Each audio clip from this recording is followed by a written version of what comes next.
Assalamualaikum warahmatullahi wabarakatuh.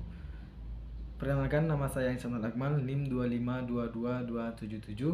Saya dari kelas PTIK 1H. Nah, di sini saya akan menjelaskan tentang logika dan algoritma. Yaitu tujuannya ini adalah untuk menyelesaikan ujian tengah semester logika pada mata kuliah logika algoritma. Nah, langsung saja. Yang pertama saya akan membahas di sini adalah pentingnya logika dan algoritma. Nah, jadi pada dasarnya semua program komputer yang dibuat itu merupakan implementasi dari proses yang ada di kehidupan nyata yang ditransformulasikan ke dalam bentuk kode program sehingga dapat dijalankan di komputer untuk tujuannya itu untuk membantu user atau user dalam kegiatannya. Jadi karena kode program ini merupakan implementasi dari dunia nyata, oleh karena itu setiap program yang dibuat oleh satu orang dengan orang lainnya dapat berbeda dalam langkah-langkah penyelesaiannya, karena setiap individu itu memiliki cara atau langkah-langkah tersendiri dalam menyelesaikan masalahnya. Jadi tidak akan bisa disamakan atau tidak akan sama antara satu orang program dengan seorang program lainnya. Jadi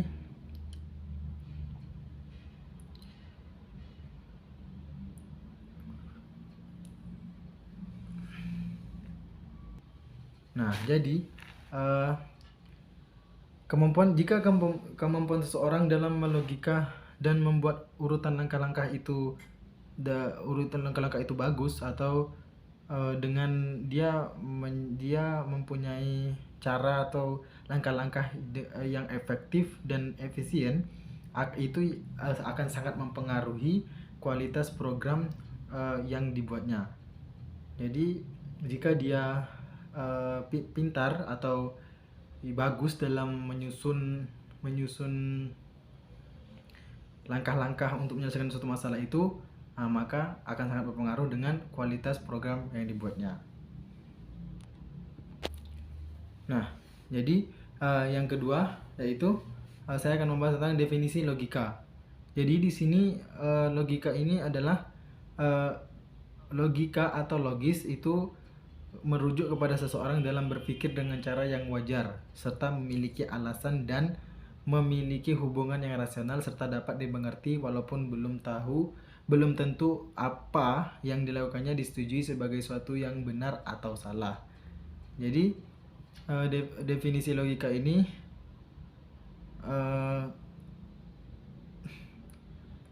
itu menunjukkan marilah kita tuh harus berpikir logis dalam menyelesaikan masalah, tidak ribet-ribet itu. Jadi ya kita harus pintar-pintar menyelesaikan masalah. Di sini harus logis intinya.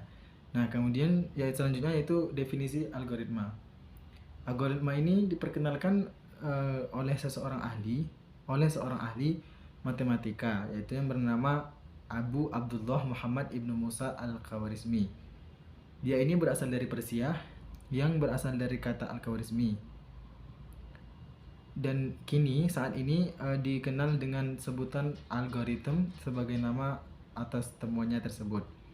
Jadi algoritma secara umumnya yang banyak diketahui orang yaitu merupakan cara dan urutan atau langkah atau tahapan yang diatur secara sistematis untuk menyelesaikan suatu kegiatan atau masalah, sehingga proses yang akan diselesaikan dapat sesuai dengan algoritma atau urutan langkah yang telah disusun itu. Jadi pada prinsipnya algoritma dari sebuah proses ada 3 tahapan, yaitu ada masukan, ada proses, dan ada keluaran. Nah, jadi saya akan mencontohkan di sini adalah contohnya ketika kita membuat mie, maka kita dapat menyusun kita ada langkah-langkahnya kan, udah ada langkah-langkahnya dalam memasak mie itu. Oke. Nah, jadi sebagai contoh algoritma dalam kehidupan sehari-hari yaitu dalam kita memasak mie. Masak mie itu kan ada langkah-langkahnya. Jadi Langkah-langkahnya itu kita bisa diurutkan dari yang pertama nyalakan api, nyalakan kompor. Nah, yang kedua masukkan air ke panci, rebus air sampai mendidih, lalu rebus air sampai mendidih.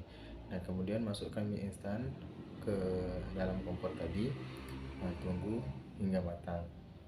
Yang keempat yaitu tuangkan mie instan ke mangkuk, dan yang kelima masukkan bumbu ke mangkuk, dan ya selesai mie instan siap disajikan. Setelah itu disajikan, selesai. Itulah contoh-contohnya, contoh algoritma dalam kehidupan sehari-hari. Nah, jadi secara sederhana dapat kita gambarkan seperti itulah tadi algoritma memasak mie instan, di mana proses-proses yang ada kita kerjakan secara berurutan, mulai dari inputan, memasukkan air, dari memasukkan dan memasukkan mie instan, kemudian dilanjutkan proses merebus sampai matang, kemudian memasukkan bumbu hingga menghasilkan outputan berupa mie instan siap untuk dihidangkan. Secara normal, proses pembuatan mie instan dapat kita lakukan seperti langkah-langkah yang di atas tadi. Namun, terkadang ada keadaan-keadaan tertentu yang tidak semestinya terjadi, sehingga kita itu tidak akan sesuai dengan ketentuan yang telah ada. Contohnya bumbunya kurang satu gitu kan. Jadi kita bikin bumbu lain, bisa bikin bumbu lain, dan bumbu lain pun walaupun tidak sesuai dengan ekspektasinya, tetapi akan tetap sesuai jika bumbunya itu benar. Oke.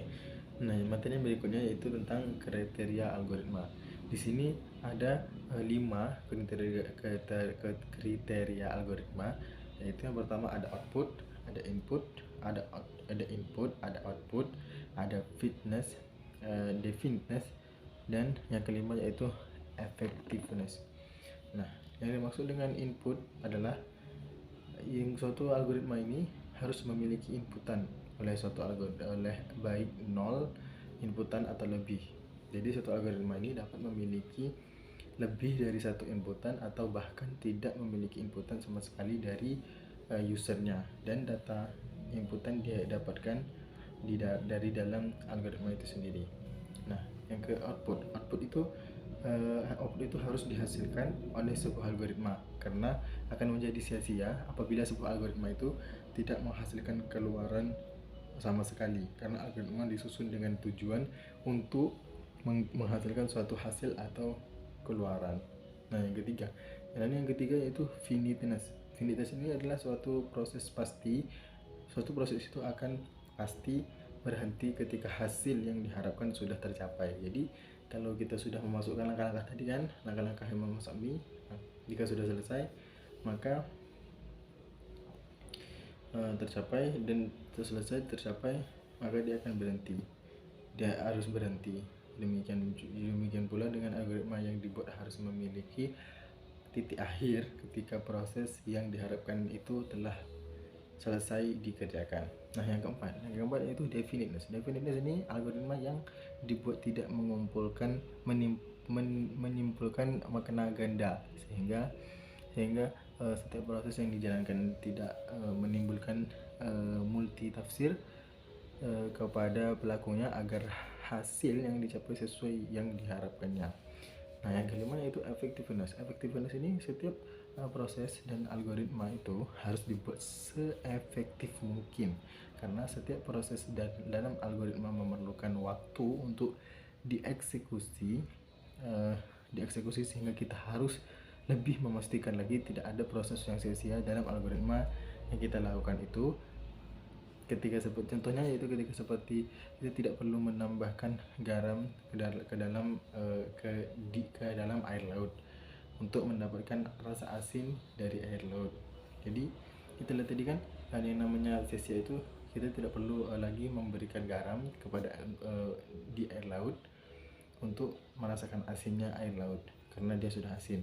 Proses itu menambahkan garam Proses menambahkan garam ke dalam air laut itu adalah proses yang sia-sia. Itulah contohnya. Jadi tidak perlu layan karena air laut itu sudah asin.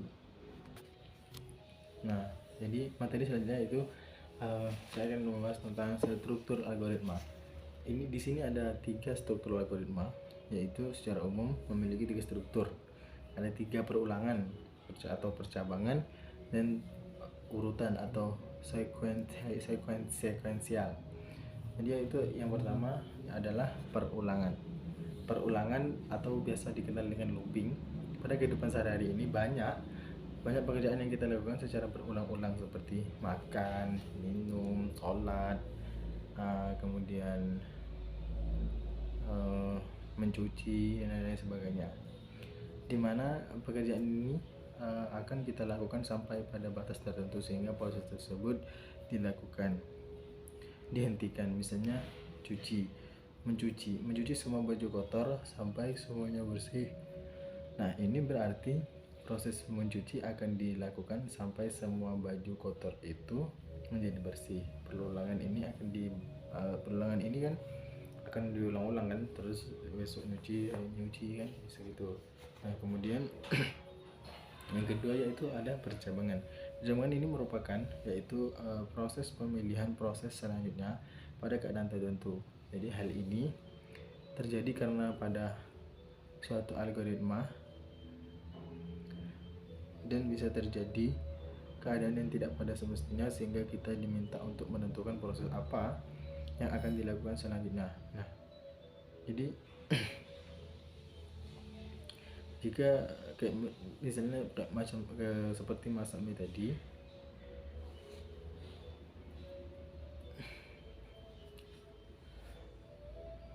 jadi apabila keadaan tersebut terjadi, misalnya kita memiliki algoritma berangkat ke sekolah. Nah, waktu berangkat ke sekolah, kemudian terjadi kondisi cuaca itu hujan. Nah, maka kita akan diminta untuk memilih proses selanjutnya. Caranya langkah-langkahnya yaitu pesan taksi atau menggunakan mantel atau tidak berangkat pada saat cuaca hujan tadi. Nah, jadi tadi kan jadi cuacanya kan tadi hujan. Jadi di saat hujan itulah terjadinya branching atau percabangan, di mana kita diminta harus memilih proses selanjutnya antara memilih taksi, memakai mantel atau tidur di rumah, gitu kan. Nah, yang ketiga yaitu terurut. Dia itu secara berurutan atau sekuensial itu merupakan proses urutan algoritma sesuai dengan urutannya, dimana dalam algoritma ini memiliki kondisi yang ideal atau tidak terjadi kondisi perulangan atau percabangan sehingga proses akan berjalan terurut mulai dari ke satu sampai dengan proses ke selanjutnya gitu.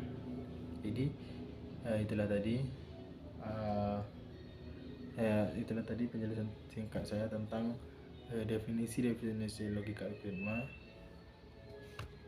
Nah, itu yang berikutnya yaitu saya akan membahas tentang bab 2 lagi. Oke, selanjutnya yaitu bab kedua yang judulnya yaitu algoritma dalam pemrograman. Jadi di sini kita terlebih dahulu harus tahu tentang definisi bahasa pemrograman. Jadi bahasa pemrograman itu adalah bahasa yang digunakan untuk memberikan instruksi kepada perangkat keras agar dapat melakukan sesuai dengan apa yang diinstruksikan. Jadi sama halnya dengan interaksi kita sehari-hari kepada orang lain, bagaimana agar orang lain mengerti dengan apa yang kita inginkan, maka kita memerlukan media komunikasi yang disepakati itu secara bersama agar dapat saling mengerti. Jadi sebagai contoh, saat kita meminta seseorang untuk membuat kami instan, saat itu kita melakukan pemrograman terhadap orang lain untuk melakukan serangkaian kegiatan sehingga mie instan siap untuk disiapkan. atau disajikan. Nah, jadi karena manusia memiliki pengalaman, rasa dan daya kreativitas masing-masing, maka tanpa kita memberikan instruksi secara ideal, secara detail dan terstruktur pun kegiatan tersebut dapat diselesaikan secara optimal. Namun berbeda halnya dengan perangkat dalam hal ini, komputer. Hal ini. Jadi kita harus memberikan perintah secara rinci, benar, dan mendetail sehingga apa yang kita perintahkan dapat diselesaikan oleh komputer dan menghasilkan luaran yang diharapkan itu tadi.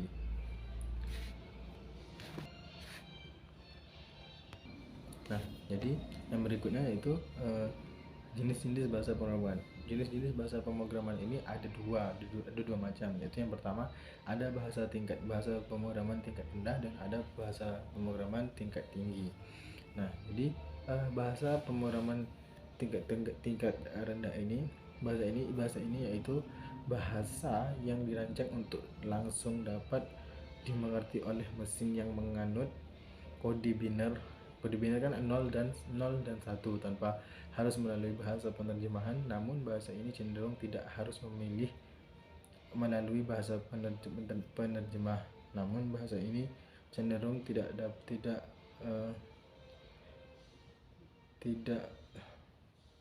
manusiawi karena sudah dipahami oleh manusia. Nah, jadi bahasa tingkat rendah ini bahasa yang merupakan yang dirancang untuk langsung dapat dimengerti oleh mesin yang menganut kode biner 0 dan 1. Nah, jadi yang kedua, bahasa tingkat tinggi. Bahasa tingkat tinggi ini yaitu bahasa yang lebih manusiawi. Nah, itu tadi kan tidak manusiawi, dan ini yang manusiawi. Bahasa ini yang lebih manusiawi dari bahasa tingkat rendah karena bahasa tingkat tinggi lebih dekat penggunaannya dengan bahasa sehari-hari. Namun bahasa ini memerlukan compiler itu untuk menerjemahkannya ke dalam bahasa mesin agar dapat dieksekusi oleh komputer. Sehingga contoh bahasa tingkat tinggi adalah Turbo Pascal, C++, PHP, dan Java. Jadi contohnya yaitu ini adalah algoritma bahasa pemrograman, ada 3. Algoritma, bahasa pemrograman, dan bahasa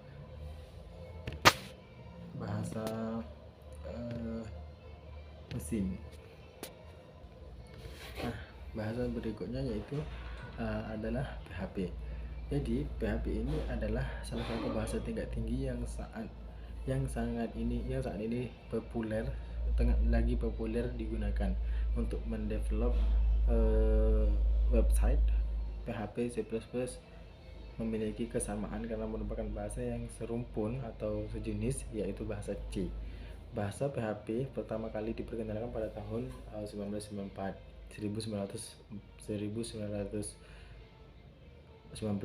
Perkembangan PHP menjadi sangat pesat ini dengan terbukti sudah lebih dari 50.000 situs telah menggunakan PHP hanya dalam waktu kurang dari 3 tahun. Hingga di tahun 2018 PHP telah memasuki versi PHP 7 atau 7. Beberapa kelebihan.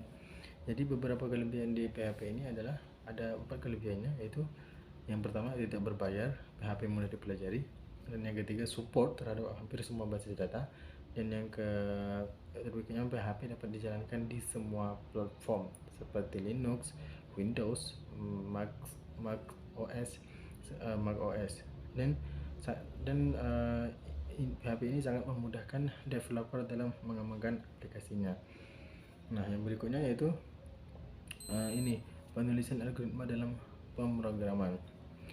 Jadi penggambaran algoritma secara umumnya itu dalam 2 cara, dapat disajikan dalam 2 cara, yaitu dengan teks dan dengan gambar. Penyajian algoritma dengan menggunakan tulisan dapat disajikan dengan bahasa tertentu, misalnya bahasa Inggris atau bahasa Indonesia ataupun bahasa Indonesia. Jadi sedangkan penyajian dengan gambar dapat disajikan dengan flowchart itu dengan flowchart bukan merupakan cara satu-satunya, tapi bisa dengan cara flowchart tersebut. Nah, jadi yang berikutnya yaitu ada pseudocode. Pseudocode ini adalah suatu kode yang ditulis mirip dengan dengan kode yang sebenarnya, yang ditulis berdasarkan bahasa pemrograman tertentu sehingga lebih mudah untuk dikomunikasikan dengan programmer karena lebih terperinci. Nah, contoh kasus, misalnya kita contoh kasus yaitu algoritma menghitung luas persegian yang ada 5 caranya, yaitu satu, masukkan nilai panjang, yang kedua masukkan nilai lebar, yang ketiga tentukan rumus menghitung luas dan panjang kali lebar, yang keempat lakukan perhitungan, yang kelima tampilkan hasil. Jadi penyelesaian dengan pseudocode ini dapat dilakukan dengan cara input panjang dalam kurung P, input lebar dalam kurung L, input luas sama dengan P kali N, dan hitung luas baru tampilkan hasil. Nah, yang berikutnya yaitu ada flowchart yang kita bahas tadi. Jadi flowchart ini adalah penggambaran algoritma dengan menggunakan media gambar atau simbol untuk menyelesaikan suatu permasalahan dengan menggambarkan suatu permasalahan menggunakan media flowchart. Jadi kita dapat mengkomunikasikan algoritma yang kita buat kepada seluruh tim pengembang sehingga sistem yang dibangun itu dapat disesuaikan dengan apa yang diinginkan.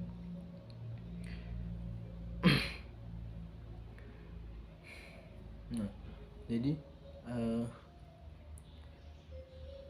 perangkat tadi itu saling berhubungan antara masing-masing perangkat. Ada kemudian contoh-contohnya yaitu ada input output di sini, ada manual input, ada proses, ada penyimpanan file. Nah, kemudian ada magnetic disk, terminal, preparation, processing, input atau output, decision, predefinite process, dan yang ketujuh yaitu connector. Semuanya di sini adalah perangkat-perangkat yang saling terhubung antara satu dengan yang lain dalam logika algoritma. Nah, materi selanjutnya yaitu bab 3. Bab 3 di sini the title is judulnya adalah variabel dan tipe data. Yang pertama kita perlu tahu dulu definisi tentang variabel. Secara umum, variabel dapat kita artikan sebagai kontainer yang memiliki nama, seperti hanya sebuah kontainer dapat menyimpan barang. Yang banyak yang telah kita tahu kan, kontainer itu adalah tempat penyimpanan barang. Pada variabel itu juga dapat digunakan untuk menyimpan. Bedanya kalau kontainer dalam pengertian umumnya digunakan untuk menyimpan barang, pada variabel digunakan untuk menyimpan barang, pada variabel digunakan untuk menyimpan data. Dalam PHP, variabel diawali dengan tanda dolar, sedangkan dengan menggunakan operator sama dengan selanjutnya semua pernyataan diakhiri dengan tanda titik koma. Sebagai contoh, dalam kita dapat sebuah variabel dengan nama buah dan mengisi variabel tersebut dengan apel. Contohnya dolar PHP. Terus yang berikutnya apel. Jadi sama halnya dengan sebuah tempat penyimpanan yang kadang mempunyai kekhususan untuk menyimpan jenis barang tertentu. Misal kalau kita akan menyimpan air atau benda cair, dapat menggunakan botol, gelas, ember, mangkuk atau jerigen. Namun untuk menyimpan benda gas seperti gas LPG, oksigen, dan benda gas lainnya itu kita tidak dapat menggunakan gelas atau ember dan menggunakan botol tadi, karena setiap benda memiliki sifatnya masing-masing. Demikian pula pada penggunaan variabel ini kita juga dapat menentukan tipe data atau jenis data yang dapat kita masukkan ke dalam variabel tersebut. Namun dalam PHP variabel tidak bertipe sehingga bisa dimasuki dengan tipe data apa saja. Untuk memanggil nilai dari variabel pada PHP, kita dapat menggunakan juga perintah echo atau print seperti berikut, yaitu PHP dolar deskripsi sama dengan ini adalah buah, kemudian dolar buah sama dengan apel, kemudian print deskripsi echo buah. Nah, hasil yang dapat kita lihat adalah ini adalah buah apel. Pada PHP pada penulisan PHP, variabel memiliki beberapa aturan. Aturannya itu memiliki ada 4 aturan. Yang pertama yaitu bersifat case sensitif. Case sensitif ini penggunaan huruf besar dan kecil sangat berpengaruh terhadap pemanggilan variabel itu. Yang kedua yaitu name variable. Name variable ini tidak boleh menggunakan angka, misal S1 buah, S dolar satu buah. Yang ketiga yaitu nama variabel. Boleh menggunakan underscore baik pada awal, tengah maupun akhir. Nah, yang keempat, nama variabel. Nama variabel boleh mengandung angka, misalnya dolar buah 1. Nah, yang berikutnya yaitu jenis variabel dan implementasinya. Yang pertama yaitu variabel lokal. Variabel lokal di sini adalah variabel yang didefinisikan di dalam sebuah fungsi dan juga hanya dapat digunakan di dalam fungsi tersebut. Jadi variabel lokal ini variabel yang didefinisikan di dalam sebuah fungsi dan juga hanya dapat digunakan dalam fungsi itu saja, tidak bisa digunakan dengan fungsi lainnya. Nah, yang berikutnya yaitu variabel global. Tadi kan variabel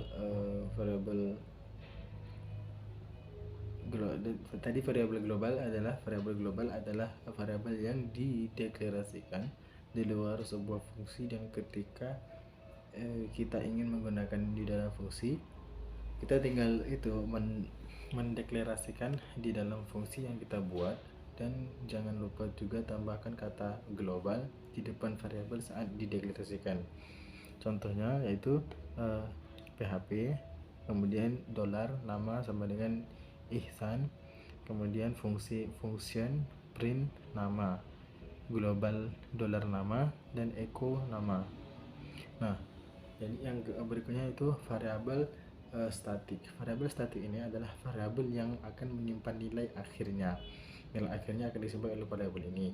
Jadi jika pada normalnya sebuah variabel dalam suatu fungsi akan dikembalikan normalnya, akan dikembalikan nilainya, maka dengan menggunakan variabel statik ini tidak return atau tidak kembali lagi ke nilai awal. Nah, kemudian ada lagi variabel konstanta. Konstanta ini sejatinya sama seperti variabel yang digunakan untuk menyimpan nilai, namun antara konstanta dan variabel memiliki perbedaan. Untuk membuat konstanta pada PHP yaitu memakai define atau tanda kurung. Nah, pendefinisian konstanta ini tidak dapat menggunakan dolar. Nah, jadi tipe data materi berikutnya yaitu tipe data. Definisi tipe data. Tipe data berfungsi untuk menentukan nilai apa saja yang dapat dimasukkan pada suatu variabel tersebut. Jadi sebagai contoh, kita memberikan label angka pada umur, maka ketika kita memberikan nilai huruf atau string ke dalam variabel umur akan ditolak. Selain itu, tipe data juga menentukan besaran memori yang digunakan karena setiap tipe dan memiliki besaran alokasi memori yang berbeda-beda. Proses menentukan tipe data menjadi hal yang krusial atau sangat penting karena akan mempengaruhi kode para program yang akan dijalankan. Nah, ketetapan dalam memilih memilih tipe data akan meningkatkan efektivitas suatu program yang kita bikin tadi. Tipe data memiliki dua jenis, tipe data dasar dan primitif, dan tipe data terstruktur. Pada pada rumpun bahasa C mengenal 5 tipe data primitif, yaitu ada char, int, double, float, dan void. Nah, macam-macam tipe data dan penggunaannya. PHP merupakan keluarga dari bahasa C, juga, dimana ketika kita mendeklarasikan sebuah variabel dalam rumpun bahasa C, secara umumnya kita menyebutkan tipe datanya itu kita menyebutkannya. Jadi walaupun secara umum pendeklarasian variabel dalam PHP tidak memerlukan tipe data, namun tidak ada salahnya kita mengenal lebih dekat mengenai tipe-tipe data. Tipe data secara garis besar dapat dikelompokkan ada menjadi 2 jenis tipe data, yaitu tipe data sederhana dan tipe data yang terstruktur. Oke. Tipe sederhana itu adalah tipe data sederhana itu, atau juga kita kenal dengan tipe data primitif, adalah tipe data dasar yang hanya mampu menyimpan suatu nilai tiap satu variabel. Tipe data sederhana sendiri tipe data sederhana ini dapat dikelompokkan menjadi 3 jenis, yaitu ada yang pertama kelompok numerik. Kelompok numerik ini, pada kelompok data numerik, tipe data dibedakan lagi menjadi 2 jenis, yaitu integer yang merupakan tipe data yang menampung bilangan bulat, dan real yang merupakan tipe data yang menampung bilangan pecahan. Yang satu integer. Jadi kan tadi dikelompokkan numerik ada 2, ada integer dan real. Nah, integer ini memiliki beberapa jenis tipe lagi. Beberapa tipe data ini dimaksudkan untuk memberikan batasan pada penggunaan memori agar penggunaan memori menjadi lebih efisien. Nah, yang kedua yaitu real. Tipe data real merupakan tipe data yang digunakan untuk menyimpan bilangan pecahan dengan cara yang saintifik. Contoh data real yaitu 46, 94, min 89, 67, dan 45, 67, 5i tambah 12. Nah, yang kemudian berapa jenis dan data real ini ada terbagi lagi menjadi 2 jenis lagi, seperti dan B. Jenis tipe data real ada 2 jenis, yaitu satu kelompok char atau karakter, dan yang kedua yaitu kelompok boolean. Char atau karakter adalah tipe data yang hanya mampu menyimpan satu saja karakter atau sama hanya menggunakan tempat 1 byte 8 sama dengan 8 bit. Nah, untuk memberikan nilai pada tipe data ini menggunakan tanda petik pada karakternya. Misal, tanda petik A, tanda petik koma, tanda petik B, tanda petik koma, tanda petik dan tanda petik 1. Nah, pada tipe data ini dapat menyimpan huruf A, B, C, D, dan lain-lain. Angka juga bisa 1, 2, 3, 4 dan lain-lain. Tanda baca titik, koma, tanda tanya, tanda seru, titik 2 dan lain-lain. Karakter khusus adalah @ pagar, dolar, persen, dan. Nah, berikutnya kelompok boolean tadi. Tipe data kelompok boolean ini merupakan tipe data logika di mana tipe data ini hanya menyimpan benar atau bahasa Inggrisnya true atau salah false yang dapat disimbolkan pula dengan angka 0 false dan 1 itu true. Pada PHP kita hanya mengenal satu tipe data yaitu boolean. Namun pada rumpun bahasa C yang lainnya seperti Turbo Pascal, tipe data boolean ini masih dibagi menjadi 3 bagian seperti 3 bagian yaitu menjadi 3 bagian. Nah, yang kedua yaitu tipe data terstruktur atau struktur type. Tipe data terstruktur ini adalah meliputi array, string, set, record, dan file. Yang dalam pembahasannya akan yang file. Jadi ada array, ada string, ada set, dan ada record, dan ada file. Nah, jadi tipe data struktur tadi ada string kan. Tipe data string ini adalah tipe data yang dapat menampung teks, yang dapat menampung berupa teks, dan hampir sama dengan tipe data char yang dapat juga menampung jenis karakter. Namun pada string memiliki panjang, sehingga string dapat menampung data berupa teks, Jadi itulah tadi penjelasan saya tentang logika algoritma yang materi bab 1, bab 2, bab 3. Saya Isyadul Akmal. Mohon maaf jika ada kesalahan. Wassalamualaikum warahmatullahi wabarakatuh.